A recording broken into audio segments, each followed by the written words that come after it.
ইতিহাসের পাতা থেকে উঠে আসা এক টুকরো রাজকীয়তা, টাঙ্গাইলের মির্জাপুর উপজেলার মহেরা গ্রামে অবস্থিত মহেরা জমিদার বাড়ি। 19 শতকে প্রতিষ্ঠিত একটি ঐতিহাসিক স্থাপত্য। 1890 সালের দিকে কলকাতার কালীচরণ সাহা ও আনন্দ সাহা এখানে জমিদারি পত্তন করেন। বর্তমানে এটি পুলিশ ট্রেনিং সেন্টার হিসেবে ব্যবহৃত হচ্ছে এবং তার চমৎকার স্থাপত্যের কারণে একটি জনপ্রিয় পর্যটন কেন্দ্র। এই জমিদার বাড়ি দেশের যে কোনো প্রান্ত থেকে কম খরচে কিভাবে যাবেন এবং তার টিকিটের দাম কত, সকল তথ্য বিস্তারিত জানাবো।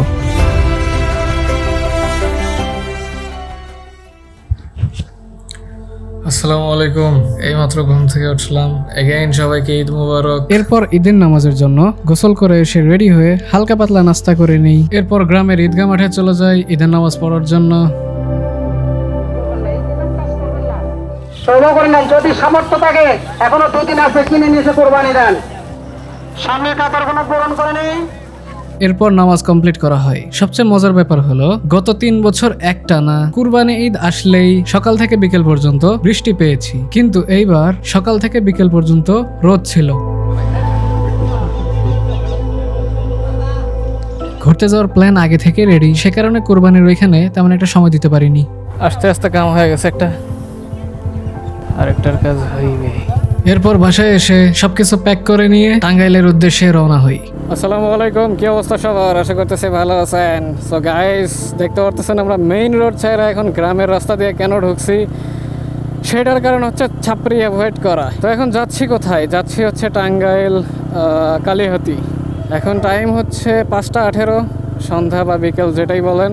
এখন যে রাস্তা দিয়ে যাচ্ছি এটা মেইনলি সিরাজগঞ্জের ভিতরে গাজীপুর উপজেলা। গাজীপুর, আবার গাজীপুর ভাইবা ভুল করবেন না। মেইনলি যাওয়া হচ্ছে একটা আত্মীয় বাড়িতে যাব, আর একজনের সাথে দেখা করার কথা আছে। সো সেই ক্ষেত্রে দেখা করা হবে। অ্যান্ড অবশ্যই এটা রিস্কি, কট খাইতে পারি আমি নিজেও। ওমি টিভির ব্যাপারটা আলাদা ভাই, আপনাদেরকে বহুত কট দিছি, এখন আপনারা দোয়া করেন আমি যেন কট না খাই যাই, ঠিক আছে?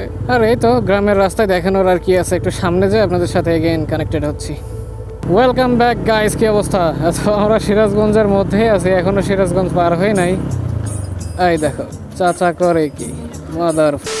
চাচা ওমি টিভিতে থাকলে প্রচুর গাল দিতাম, এখন কয়েকটা গালি দিয়ে ঠাস করে স্কিপ করে দিতাম। ঘুরে এসে কেমনে দেখছো ভাই, ঘুরে এসে কেমনে? এখন টাইম হচ্ছে 6টা 44, আমরা মেইন রোডে চলে আসছি, আই মিন হাইওয়েতে, ঢাকা রংপুর হাইওয়ে। সেই ক্ষেত্রে আমরা টাঙ্গাইল পর্যন্ত যাব।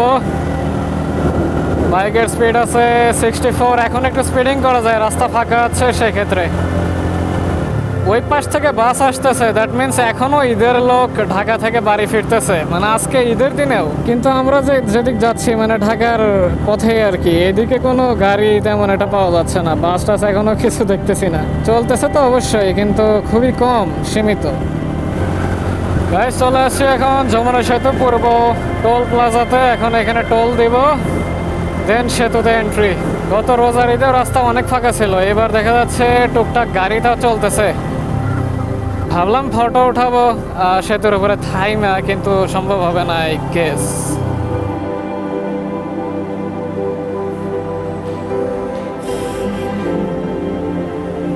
অবশ্য অন্ধকার হওয়া শুরু হয়ে গেছে, সেই ক্ষেত্রে সেতুতে লাইট জ্বালাই দিছে, মানে ইভিনিং টাইম আর কি। সম্পূর্ণ অন্ধকার হয় নাই, সম্পূর্ণ আলোও নাই। ওই পাশে রেল সেতু, এখান দিয়ে রেল চলে না, ওই সামনেরটা দিয়ে রেল চলে। সেতুর মাঝখানে পর্যায়ে চলে আসছে, আর এখানে প্রচুর বাতাস।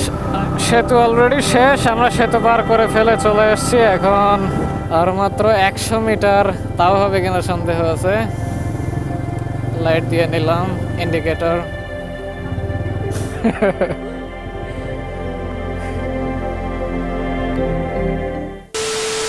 মেহমান বাসায় পৌঁছানোর পর রাতের বেলায় পোলাপানের সাথে একটু আড্ডা দেই, উনো খেলি। এরপর যে পাগলামিটা করি তা নিজেরাই দেখেন। আর খেলার পরে আমরা এখন কি করতেছি দেখো, এখানে এতগুলা যে ড্রিঙ্কস দেখতে পারতেছো, সবগুলা হাফ হাফ করে এখানে অ্যাড করব। তারপরে যেরকম টেস্ট আছে সেরকমই সবাই টেস্ট করে দেখবো আসলে কিরকম আসে।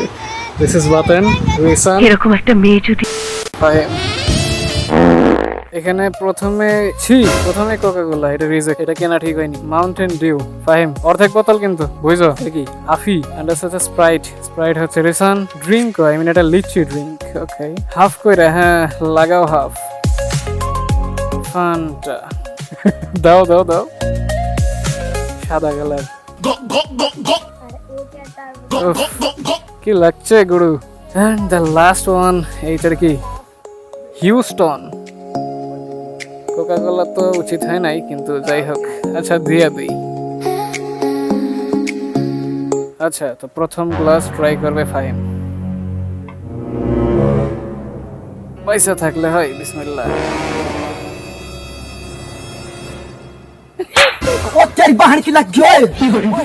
So welcome back. আজকে হচ্ছে ঈদের সেকেন্ড ডে, অর্থাৎ গতকালকে ঈদ গেছে, আমরা গতকালকে আসছি। সারাদিন ঘুমাইছি ভাই, কারণ ঈদের পরে 2 দিন ভিডিও আপলোড করার জন্য অলরেডি কিছু ভিডিও এডিট করে আপলোড শিডিউল দেওয়া আছে। ঘুম হয়নি 2 রাত, তার সাথে প্রায় 90 কিলোমিটার জার্নি। তো এই মুহূর্তে ওয়েদার, একটু আগে বৃষ্টি হয়েছে অবশ্য আমি যখন ঘুমাচ্ছিলাম, তো এই জন্য বের হইলাম যে দেখি এখন একটু ওয়েদার দেখেন কি সুন্দর অবস্থা।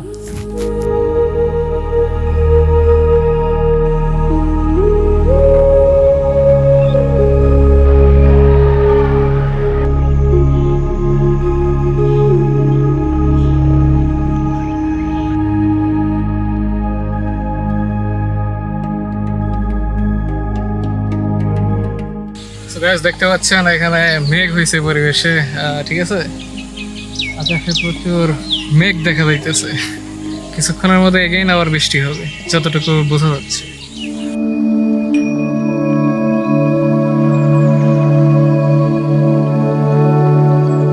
যারা ইতিহাসের এই অনন্য নিদর্শনটিকে নিজ চোখে দেখতে চান, তাদের জন্য বাংলাদেশের যে কোনো প্রান্ত থেকেই মহেরা জমিদার বাড়ির যাতায়াত ব্যবস্থা অত্যন্ত চমৎকার। দেশের যে কোনো জেলা বা বিভাগ থেকে বাস, ট্রেন কিংবা নিজস্ব বাহনে চড়ে আপনার প্রথম গন্তব্য হবে ঢাকা-টাঙ্গাইল মহাসড়ক। এই মহাসড়কের উপরই অবস্থিত একটি সুপরিচিত landmark Natiapara bus stand. Natiapara বাজার থেকে মূল জমিদার বাড়ির দূরত্ব মাত্র 3 কিলোমিটার। এখান থেকে স্থানীয় সিএনজি বা অটোরিকশায় চড়ে আঁকাবাঁকা গ্রামীণ পথ ধরে মাত্র 10 মিনিট এগোলেই সেই কাঙ্ক্ষিত প্রবেশদ্বার মহেরা জমিদার বাড়ি। ওয়েলকাম গাইস, কি অবস্থা সবার? আজকে আমরা চলে আসছি হচ্ছে টাঙ্গাইল মহেরা জমিদার বাড়ি এন্ড এখন এন্ট্রি নেব একটু পরে। মূল রাজপ্রাসাদের ঠিক পাশেই দাঁড়িয়ে আছে একটি প্রাচীন কুটির, যার ভিতরে লুকিয়ে আছে 1 শতাব্দী আগের ধুলোবালি মাখা ইতিহাস। আমরা প্রবেশ করলাম মহেরা জমিদার বাড়ির সেই সংরক্ষিত জাদুঘরে।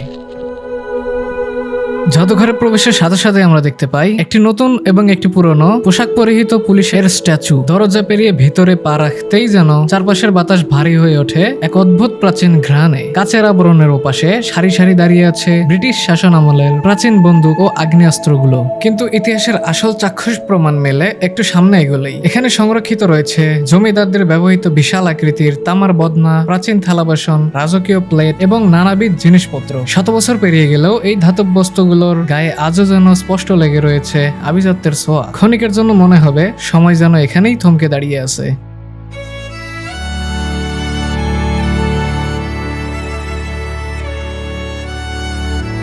মিউজিয়াম থেকে বের হতেই আমাদের চোখের সামনে উন্মোচিত হলো এক অবিশ্বাস্য দৃশ্য। পাশাপাশি মাথা উঁচু করে দাঁড়িয়ে রয়েছে 2টি সুবিশাল রাজপ্রাসাদ। এদের একটি চৌধুরী লজ আর একটি আনন্দ লজ। প্রথম নজরেই যে কাউকে মুগ্ধ করবে রোমান ও গ্রিক স্থাপত্যের অভূতপূর্ণ সংমিশ্রণে তৈরি এই চৌধুরী লজ। 1890 সালে জমিদারের পতন ঘটার পর জমিদার কালীচরণ সাহার আমলে নির্মিত হয়েছিল এই ভবনটি। এর বিশাল গোলাপি রঙের স্তম্ভ আর ঝুলন্ত বারান্দাগুলো আজও রাজকীয় আভিজাত্যের জানান দেয়। আচ্ছা, তো এত আয়োজন কি শুধু বড়দের জন্য? না, ছোটদের জন্যও আছে। ইট পাথরের এই বিশাল রাজপ্রাসাদগুলো ঠিক পিছনে লুকিয়ে আছে প্রকৃতির এক অন্যরকম স্নিগ্ধতা। সময়ের আবর্তে এই ঐতিহাসিক চত্বরটিকে এখন রূপ দেওয়া হয়েছে এক আধুনিক বিনোদন কেন্দ্রে। বাচ্চাদের মতো আমরাও উঠে গেলাম একটি রাইডে, যার টিকিটের প্রাইস ছিল মাত্র 30 টাকা। গাইস উঠে পড়ছে, কিন্তু লোক কমপ্লিট হয় নাই, এদের শুরু করতেছে। নিচে তাকাইলে তো ভয় লাগতেছে ভাই। সো হেলান দিয়ে বসে পড়লাম, বাকিটা আল্লাহ ভরসা। কি উচ্চা ভাই, এমনি কিটকিট কিটকিট করে শব্দ করতেছে, ভয় লাগতেছে ভাই।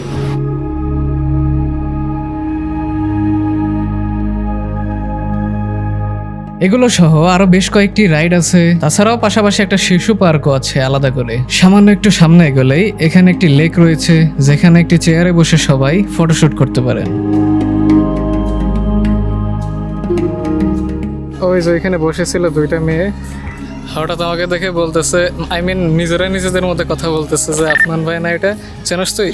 আবার বলতেছে আমি তো শিওর না, মানে একজন যে বলতেছে সেই বলতেছে আমি শিওর না, এনাকে দেখছি কি দেখি নাই। যাক, এটা শুনে ভালো লাগলো, যদি আমার সাথে কথা বলে নাই তবে ভালো লাগছে যে পরিচিত কিনা এরকম একটা ফ্যাক্ট দেখা গেল। পাশাপাশি বড়দের জন্য রয়েছে একটি রিসোর্ট এরিয়া, যেখানে বড়রা বসে আড্ডা দিতে পারেন। সম্পূর্ণ অপরিচিত এক জায়গায় হুট করেই এক আপু এসে আমাদেরকে চিনে ফেললেন। ওমি টিভির স্ক্রিনে যে মানুষটিকে এতদিন দেখেছেন, তাকে সামনাসামনি দেখে ওনার সে চওড়া হাসি আর আন্তরিকতা, আসলে একজন কন্টেন্ট ক্রিয়েটর হিসেবে এর থেকে বড় প্রাপ্তি আর কিছুই হতে পারে না। টাঙ্গাইলে এসেও আমাকে যে কেউ চিনতে পারবে, এটা ছিল অবিশ্বাস্য। গাইস, আপাতত ঘোরাঘুরি শেষ। কি রোদ, মাথা একদম চুল খটখটা হয়ে গেছে। সো গাইস, যতটুকু ঘোরাফেরা হয়েছে সবকিছু তোমরা দেখে ফেলছো, অ্যান্ড এটা অ্যানাদার মেহমান বাসা। কিছুটা টাইম স্পেন্ড করে তারপর বাসায় চলে যাব, আর আমাদের ভ্লগ ভিডিও এখানেই শেষ। সো এগেইন দেখা হবে আমাদের ওমি টিভিতে। ততক্ষণ ভালো থাকেন, গুড বাই।